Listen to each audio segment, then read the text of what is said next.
प्यारे बच्चों, विज्ञान की वर्चुअल क्लास में राजकीय उच्चतर माध्यमिक विद्यालय बेलटिकरा पनियाराव महाराजगंज से मैं सहायक अध्यापिका चंद्रेश्वरी पांडे आपका स्वागत करती हूँ।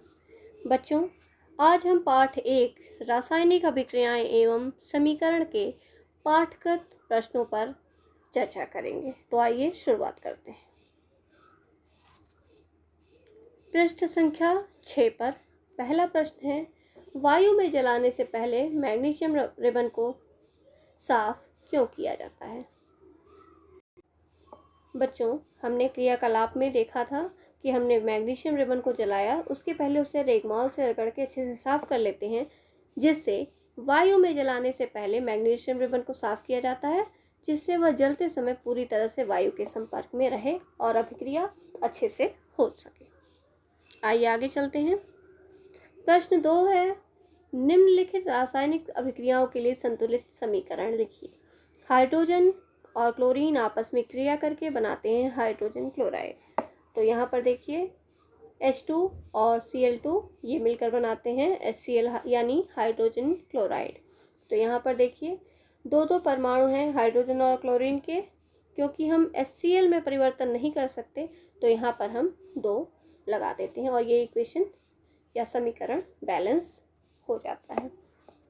अगला देखते हैं बच्चों, यहाँ पर बेरियम क्लोराइड और एल्यूमिनियम सल्फेट की अभिक्रिया हो रही है, बन रहा है बेरियम सल्फेट और एल्यूमिनियम क्लोराइड।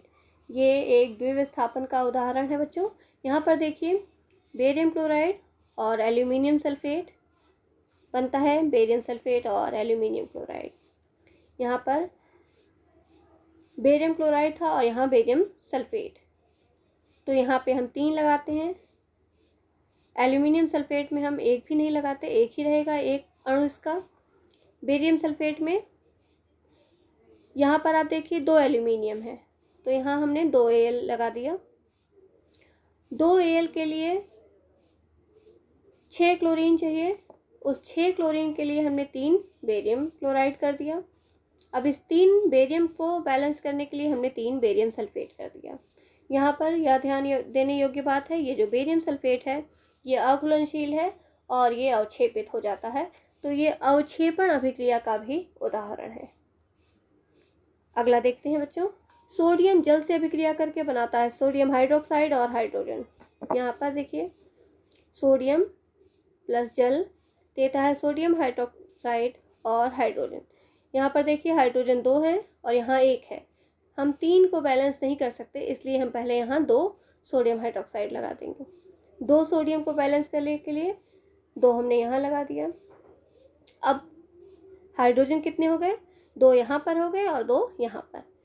इन 4 हाइड्रोजन को बैलेंस करने के लिए हमने H2O में 2 लगा दिया और इस प्रकार से हमारे संतुलन बैलेंस इक्वेशन प्राप्त हुआ। अगला प्रश्न है, निम्नलिखित अभिक्रियाओं के लिए उनकी अवस्था के संकेतों के साथ संतुलित रासायनिक समीकरण लिखिए। किस अवस्था में वो यौगिक मौजूद है? जल में बेरियम क्लोराइड और सोडियम सल्फेट के विलयन अभिक्रिया करके सोडियम क्लोराइड का विलयन और अघुलनशील बेरियम सल्फेट का अवक्षेप बनाते हैं। यहाँ पर देखिए बेरियम क्लोराइड AQ लिखा है, इसका मतलब है एक्वस, यानी ये विलयन है, इसको पानी में घोल लिया गया है। सोडियम सल्फेट, इसको भी एक्वस है यानी विलयन बनाया गया है। अभिक्रिया कराते हैं तो यहाँ पर एक बार फिर बेरियम सल्फेट का अवक्षेप प्राप्त होता है और बनता है सोडियम क्लोराइड। Na2 है यहाँ पे, इस 2 के लिए हमने यहाँ 2 NaCl में लगा दिया और बाकी अपने आप बैलेंस हो गया।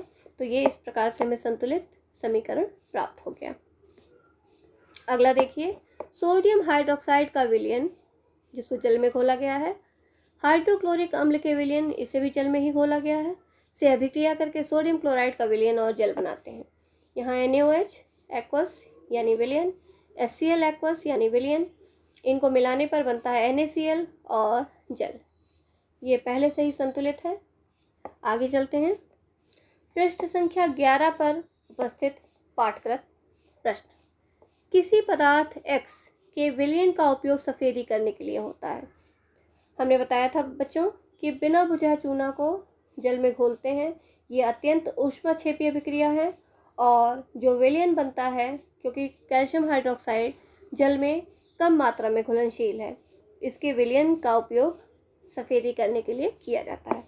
तो पदार्थ X क्या हुआ? X हो गया कैल्शियम ऑक्साइड यानी बिना बुझा हुआ चूना। ऊपर लिखे पदार्थ की जल के साथ अभिक्रिया। तो जल के साथ हमने अभिक्रिया लिख दी यहाँ पे बच्चों। देखिए कैल्शियम ऑक्साइड और जल साथ में अभिक्रिया करके बनाते हैं बुझा हुआ चूना या कैल्शियम हाइड्रोक्साइड, और ढेर सारी ऊष्मा यहाँ पर निकलती है। तो ये इक्वेशन आप बच्चों देखिए तो पहले से ही बैलेंस्ड है, और पदार्थ X हो गया कैल्शियम ऑक्साइड या बिना बुझा चूना, और इसकी अभिक्रिया भी हमने लिख दी। आगे चलते हैं। प्रश्न 2, हमने एक क्रियाकलाप किया था बच्चों, उसमें क्रियाकलाप आपको याद होगा ये वाला। इसमें हमने देखा था कि एक गैस में एकत्रित जो एक परख नली में जो एकत्रित गैस थी वो दूसरी से दोगुनी थी।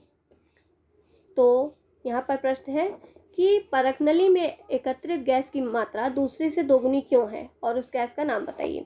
तो इस क्रियाकलाप में एक परख नली में एकत्रित गैस की मात्रा दूसरी से दोगुनी क्यों है? इसलिए क्योंकि जल के विद्युत अपघटन से हाइड्रोजन और ऑक्सीजन प्राप्त होती है, और किस अनुपात में?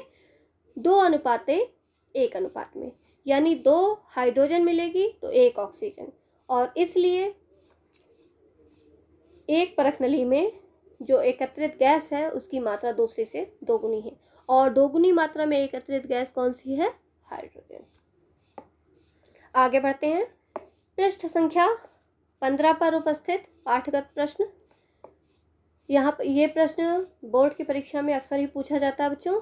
जब लोहे की कील को कॉपर सल्फेट के विलयन में डुबोया जाता है तो विलयन का रंग क्यों बदल जाता है? या ऐसे पूछते हैं कि विलयन का रंग मलिन क्यों हो जाता है, या ऐसा भी पूछते हैं कि विलयन का रंग नीले से हरा क्यों होने लगता है। सबका उत्तर एक ही है। जब लोहे की कील को कॉपर सल्फेट के विलयन में डुबोते हैं, अब कॉपर सल्फेट का विलयन नीला होगा, इससे बदलकर हरा होने लगता है। क्यों? या मलिन होने लगता है। क्यों? क्योंकि लोहा कॉपर की अपेक्षा अधिक सक्रिय धातु है, तो वो कॉपर को हटाकर उसका स्थान स्वयं ले लेता है और बनाता है आयरन सल्फेट, जिसकी वजह से विलयन हरा होने लगता है और नीला रंग उसका मलिन पड़ जाता है। यह विस्थापन अभिक्रिया का एक उदाहरण है। आइए आगे चलते हैं। अगला प्रश्न है, क्रियाकलाप में जो द्विविस्थापन अभिक्रिया दी है उससे विभिन्न कोई और उदाहरण यहाँ पे प्रस्तुत करना था। तो इसके लिए भी हमने एक क्रियाकलाप ही किया था। लेड नाइट्रेट और पोटेशियम आयोडाइड के विलयनों को मिलाया था। जैसे ही आप इसे मिलाते हैं तो एक पीले रंग का अवक्षेप प्राप्त होता है जो लेड आयोडाइड का होता है, और पोटेशियम नाइट्रेट विलयन में घुला रहता है। तो ये द्विविस्थापन का उदाहरण है, क्योंकि इसमें दोनों यौगिकों के जो आयन हैं एक दूसरे से आदान प्रदान किए गए हैं।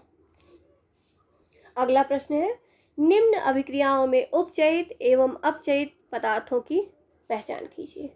पहली अभिक्रिया है सोडियम ऑक्सीजन से क्रिया करके बनाता है सोडियम ऑक्साइड। सोडियम से बन रही है सोडियम ऑक्साइड। यहाँ पर आप देखिए ऑक्सीजन का योग हो रहा है, तो यह उपचयन अभिक्रिया है। ऑक्सीजन से सोडियम ऑक्साइड बन रहा है, यहाँ पर विद्युत धनात्मक आयन जुड़ रहा है और इसलिए यह अपचयन है। अगली अभिक्रिया कॉपर ऑक्साइड और हाइड्रोजन गर्म करने पर बनाते हैं कॉपर और जल। यहाँ पर देखिए कॉपर ऑक्साइड से बन रहा है कॉपर, यानी ऑक्सीजन निकल रही है, इसका अर्थ है यह अपचयन है। हाइड्रोजन से बनता है जल, यहाँ पर ऑक्सीजन जुड़ रही है और इसलिए यह उपचयन का उदाहरण है। तो इस प्रकार हमने देखा कॉपर ऑक्साइड का अपचयन हुआ और हाइड्रोजन का उपचयन हुआ। तो आज के लिए बच्चों इतना ही। अगले वीडियो में हम अभ्यास प्रश्न को लेकर चर्चा करेंगे। तब तक के लिए बहुत बहुत धन्यवाद।